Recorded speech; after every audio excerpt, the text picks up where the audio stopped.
Harga pangan hari ini meledak, ayam dan beras naik barengan. Ini sinyal apa? Malai, nak makan beras yang sedap. Tak tergolak pun ada.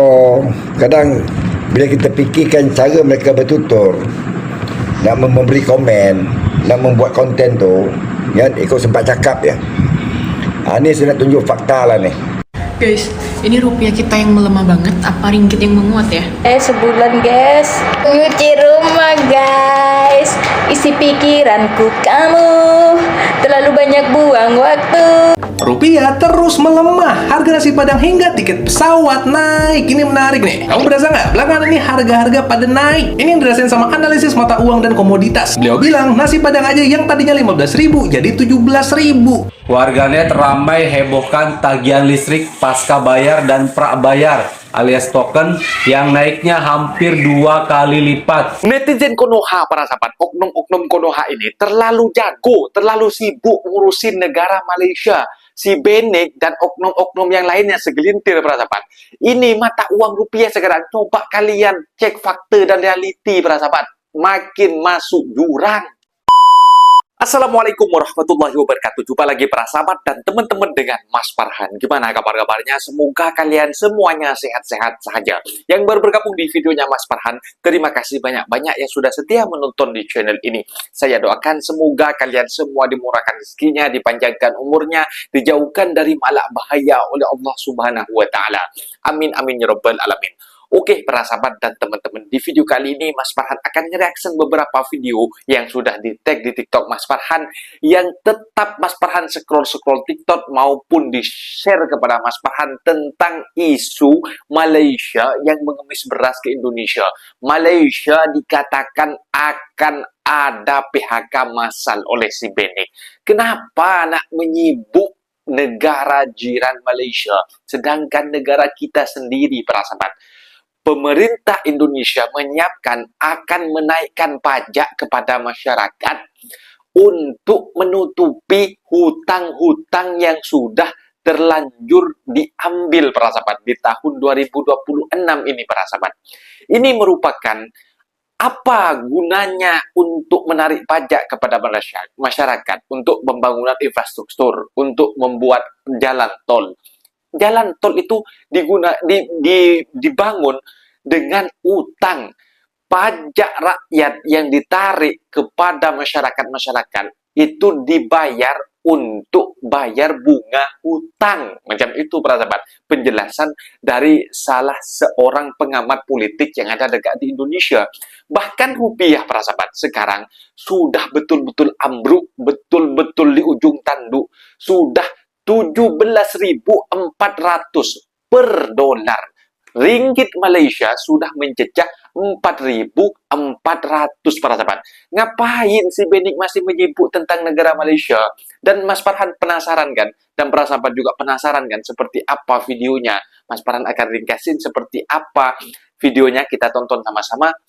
Let's go. Ini makanya banyak orang yang aneh ketika bilang Indonesia dirugikan, Malaysia diuntungkan dengan perjanjian dagang. Salah. Indonesia itu sangat-sangat diuntungkan. Yang dirugikan siapa? Malaysia. Dan ini terbukti. Bakal makin banyak banjir PHK massal di Malaysia. Karena gue udah berulang kali bilang, makanya lu jangan ngaco nonton berita dari anjing-anjing peliharaan George Soros lu. Mereka pada bilang Malaysia tambah berjaya. No, Malaysia tambah nyungsep. Makanya lu gak usah heran kalau banyak pabrik-pabrik gede udah mau gak mau harus PHK massal, guys. Termasuk British American Tobacco. Dan itu kan data kuartal 1 ya, udah puluhan ribu orang di-cut. Hari ini udah bulan April, lu tau nggak? 16 hari pertama bulan April, itu tambah lagi nggak orang yang di PHK? Tambah, udah hampir 4.700 orang yang di-cut, guys. Jadi artinya, kalau lu total nih dalam 1 tahun bisa tembus nih ratusan ribu orang ekstra lagi yang kena pecat di Malaysia, guys. Gila nggak? Jadi tiap bulan ribuan orang dipecat di Malaysia. Dan ini bukan kata gua, ini Menteri Ekonominya Malaysia sendiri yang bilang ribuan orang udah dipecat di bulan April 2026. Padahal bulan April belum berakhir ya. Datanya baru sampai pertengahan April loh. Tapi udah ada lebih dari 4.700 orang yang dipecat, guys. Dan menurut pemerintah Malaysia, penyebab utama PHK massal itu ya kenaikan biaya energi, krisis supply global, tadi kita udah bilang, naiknya harga minyak dunia, Brent itu naik di atas $90 per barel, biaya logistik dan transportasi akibatnya naik. Ujung-ujungnya pasti menghancurkan biaya operasional perusahaan tambah mahal. Ya kalau biaya operasional perusahaan tambah mahal, sementara pembelian begitu-gitu aja, ya ujung-ujungnya ya pengurangan tenaga kerja ya harus diambil guys. Itu ya keputusan yang sulit. Tapi suka nggak suka, memang negara harus masuk. Kami di Malaysia umur 60 tahun ke atas udah dikira warga emas. Dia kerja ke, tak kerja ke, tidak dikira menganggur. Lain pula dengan Indonesia, Dek. Dari 4.74% yang menganggur itu, mungkin sampai tua, dia tak bekerja. Ada tahu?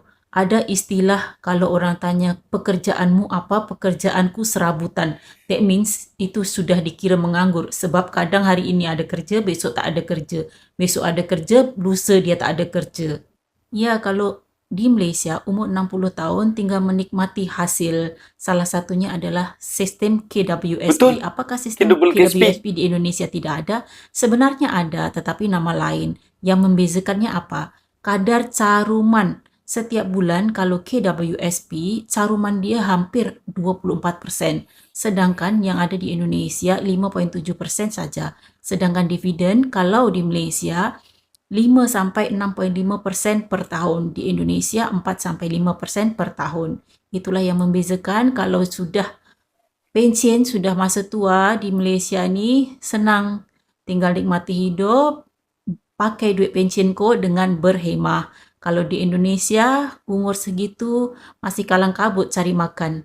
Rupiah terus melemah, harga nasi padang hingga tiket pesawat naik. Ini menarik nih. Kamu berasa nggak? Belakangan ini harga-harga pada naik. Ini yang dirasain sama analisis mata uang dan komoditas. Beliau bilang nasi padang aja yang tadinya 15.000 jadi 17.000. Itu juga palingan lauknya satu. Kenyang nggak kenyang, selesai tidak selesai dikumpulkan. Intinya rupiah melemah. Waktu video ini dibikin, $1 itu di angka 17.431 rupiah. Ini lumayan ngeri sebenarnya. Makanya sampai ada artikel ini. Rupiah anjlok ke level terburuk sepanjang masa. Kalah dari mata uang Zimbabwe. Lah masa kita kalah sama Zimbabwe? Nggak mungkin lah. Nggak mungkin. Kamu tahu mata uang Zimbabwe kan? Kita biasanya gunain dolar Zimbabwe ini sebagai lawakan karena saking rendahnya nilai dia. Bahkan 100 triliun dolar Zimbabwe itu sama dengan 158 perak. Buat bayar parkir aja nggak bisa. Karena mata uang mereka udah hancur banget. Banyak korupsi segala macem. Mereka akhirnya ngeriset Zimbabwe. Mereka bikin mata uang baru namanya ZiG atau Zimbabwe Gold. Nah, kelihatannya rupiah kalah sama si ZiG ini. Bisa kamu baca di artikel-artikel ini. Nah, kemarin itu juga viral postingan ini. Peringatan, Indonesia akan chaos jika rupiah sentuh 20.000. Dan ini secara teknis bener. Karena kalau amit-amit dolar satunya 20.000 rupiah, harga impor akan naik banget. Harga bensin naik, harga plastik naik, harga semua kebutuhan akan makin naik. Tapi bukan cuma itu doang yang naik. Kita baca, utang RI naik. DPR wanti-wanti pemerintah genjot setoran pajak. Netizen komen, kata bapakku wes apes, hidup cuma sekali tapi kena krismon 2 kali. Kalau menurut kamu gimana? Saya mau denger pendapat.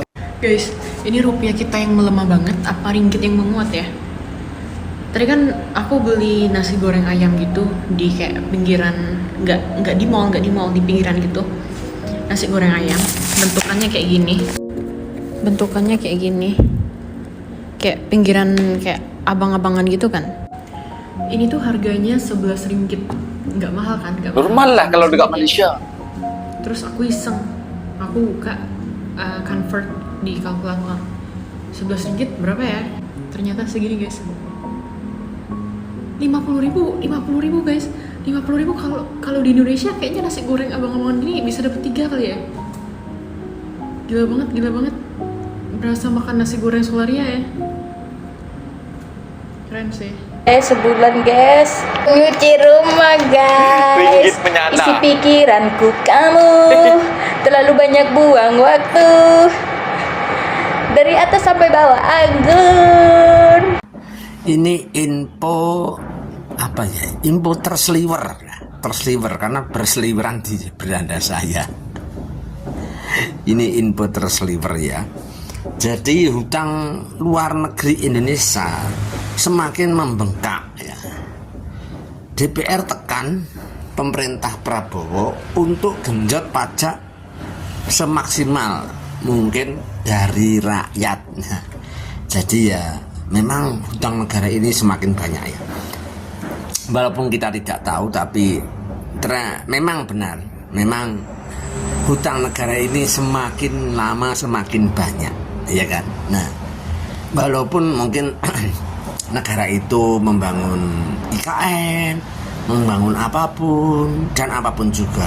Contohnya rakyatnya sendiri juga kan utangnya juga semakin membengkak untuk usahanya sendiri, apalagi pemerintahnya, otomatis kan utangnya ke luar negeri itu makin membengkak. Nah, kita sebagai rakyat yang yang patuh kepada pemerintah, bersyukur kepada pilihan kita, dan juga sebagai warga yang NKRI, ya, jiwa NKRI harga mati, kita memang harus mendukung. Jadi pajak itu kalau bisa semakin ditingkatkan berlipat-lipat, ya, agar bisa membantu melunasi negara untuk membayar hutang ke luar negeri. Kalau pejabat dan sebagainya itu hidup enak, itu memang kewajiban rakyat kita menghidupi mereka dan memfasilitasi mereka agar hidupnya enak dan bekerja dengan mudah. Kamu senang dipajaki? Bukan senang, tapi saya berpikir bagaimana negara ini bisa membangun. Nah, kan tadi saya sudah beritahukan bahwa kehidupan fitrah itu tidak memerlukan negara. Negara ini datangnya dari mana? Siapa yang menciptakan negara ini? Bankir. Jadi pajak ini buat kepentingan siapa? Bankir. Kamu pikir pajak buat apa? Pendapatan negara dari mana? Buat apa pajaknya?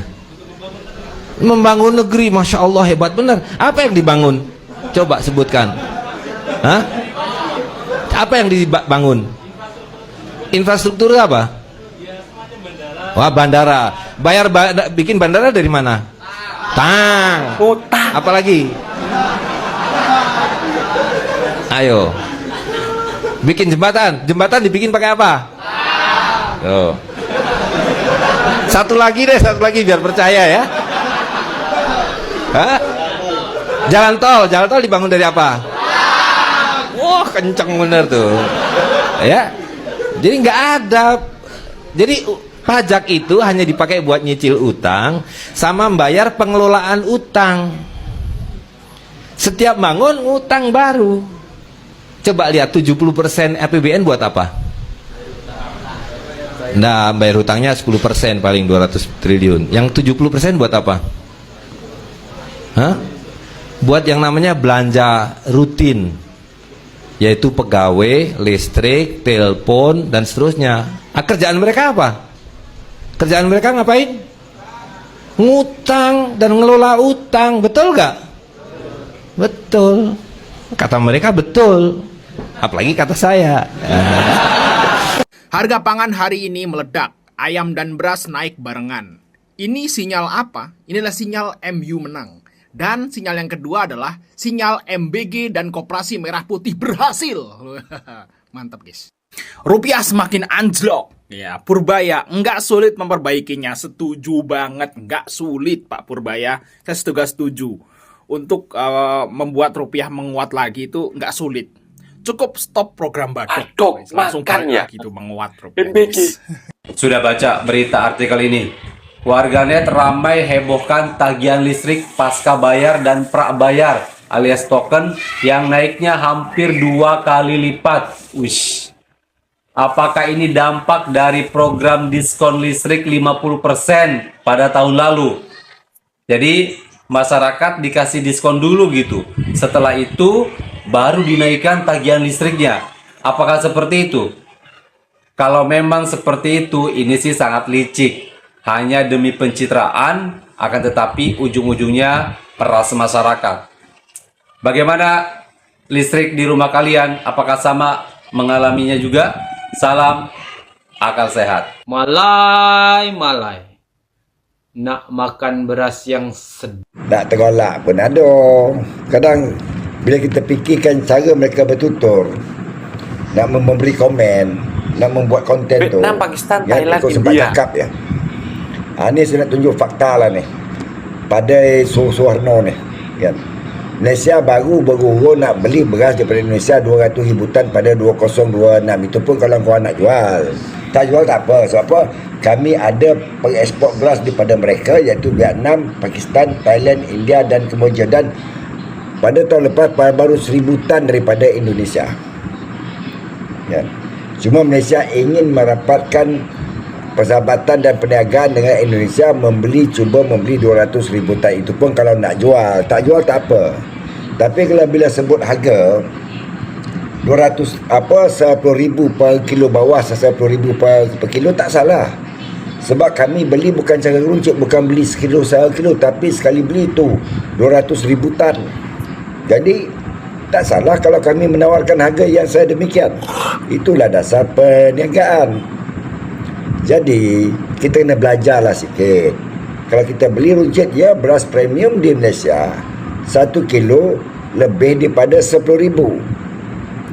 Ada 16,000 per kilo kalau wang Indo, kalau wang rupiah, kan? Ada 12,000 per kilo kalau wang rupiah. Dan oh ya, tukaran hari ini 230 per 1 juta. RM 230 per 1 juta, kan? Kami bukan sombong. Cuma anda yang mengatakan kami sombong. Kami tak sombong pun. Kami biasa-biasa aja, kan? Cuma kami bersyukur dengan apa yang kami nikmati hari ini. Dan untuk pengetahuan anda, Suano, beras yang kami import itu sekadar 40% daripada keperluan yang 100%. 60% daripada petani-petani tempatan. Yang selebihnya 40% kami import untuk mencukupi bekalan. Suatu ketika dulu di media-media di Indonesia mengatakan beras Malaysia tak cukup. Berlambak banyak, kan? Banyak. Dan rakyat ada pilihan nak beli yang premium ataupun yang biasa. Dan ada yang sampai masuk Thailand beri beras Thailand. Okey. Kadang-kadang kalau kita nak buat konten tu, kita selidiki dulu. Yang patut tak harga sedemikian, harga runcit berapa, harga borong berapa, harga secara ekspor berapa, kan? Itu yang harus kita pelajari dulu, bukan sekadar kita bercakap untuk buat konten. Memalukan. Nah, itu dia para sahabat dan teman-teman video yang sudah kita simak. Kalau kita menengok di TikTok, di YouTube, di Facebook para sahabat, banyak yang berseliweran, netizen Konoha, oknum-oknum para sahabat. Mereka menyuarakan Malaysia mengemis beras ke Indonesia, macam itu para sahabat. Bahkan Malaysia meminta dengan harga yang murah dari pasaran, macam itu para sahabat. Sebenarnya para sahabat, apa nak menyebut tentang negara Malaysia? Mungkin kalau kita bercermin para sahabat, Malaysia yang selalu diejek-ejek, dihina-hina oleh oknum segelintir daripada Indonesia. Ini Malaysia banyak menolong kepada rakyat Indonesia di saat ringgit Malaysia naik para sahabat. Berapa banyak keuntungan bagi pekerja Indonesia yang bekerja dekat Malaysia para sahabat. Itu 2 kali ganda para sahabat. Bahkan kalau kita tengok dari data para sahabat, warga Indonesia terbanyak nombor 1 dekat Malaysia para sahabat. Karena muka orang Indonesia dengan orang Malaysia ini hampir 11-12 ya. Karena berdekatan negara se-Asia. Kalau kita bandingkan kenapa Malaysia itu dipanggilkan sama oknum-oknum Konoha ini dipanggil negara Malaydesh macam itu. Karena orang yang bekerja dekat Malaysia yang dari Bangladesh ini nampak mukanya itu sangat terang macam itu. Kalau mereka itu bukan orang ASEAN macam itu. Kalau orang Indonesia semacam lain kulit tak sama dengan orang Malaysia para sahabat. Mesti terbanyak dekat di Indonesia, dekat Malaysia para sahabat. Jumlahnya para sahabat. Bahkan dekat data pun kalau cari pun pekerja migran daripada Indonesia yang ada dekat Malaysia sudah 1 juta yang aku tengok kemarin itu para sahabat. Kalau Bangladesh itu sekarang sudah menurun, tapi muka mereka dan kulit mereka tak sama dengan warga Malaysia. Ya dikiranya banyaklah yang duduk dekat sini macam itu para sahabat. Kalau kita tengok rupiah lagi, sekarang kalau beli-beli apa kalau dekat Malaysia, jangan convert kepada rupiah karena rupiah sangat teruk jatuhnya para sahabat. 1 ringgit sudah 4.400 sekarang para sahabat. Bahkan ada seorang wanita tadi beli nasi goreng harga 11 ringgit. Harga 11 ringgit itu harga yang normal lah kalau dekat Malaysia macam itu. Tapi mereka convert kepada rupiah penukarannya yang saat ini 4.400 sekarang para sahabat. Jadi 48, hampir 50.000. Kalau dekat Indonesia 50.000 itu boleh makan 3 portion macam itu para sahabat. Jadi kentak sama, jangan di-convert lah. Kalau di-convert kalian sakit hati karena mata uang kita yang semakin lemah. Yang dulunya nasi padang dekat Indonesia harga 15.000, sekarang sudah naik 17.000 karena mata uang sudah lemah para sahabat. Dan masih media Indonesia masih menyibuk negara Malaysia, negara jiran Malaysia, tak menyibuk negara kita sendiri. Apa yang jadi ke depan di masa hadapan negara kita? Bahkan utang Indonesia katanya mau digenjot untuk digenjot dengan pajak kepada rakyat katanya para sahabat, kata DPR untuk mendesak kepada Bapak Prabowo. Ini yang buat utang pemerintah, kok rakyat yang disuruh bayar. Itu para sahabat. Jadi banyaklah diperbaikilah perekonomian Indonesia ini agar tidak kolab macam itu. Jadi banyak apa yang baik di negara-negara yang sudah maju, sudah sukses ekonominya, ditirulah, bercerminlah macam itu. Jangan malu. Kalian ini kalau malu para sahabat, sok jago saja di media sosial, bukti dan reality dan kosong saja, itu sama saja menghancurkan negara kita sendiri macam itu para sahabat. Mungkin videonya sampai di sini para sahabat, dan teman-teman apabila ada kata benda yang silap, Mas Farhan minta maaf sebesar-besarnya, mohon dibenarkan di kolom komentar. Wassalamualaikum warahmatullahi wabarakatuh.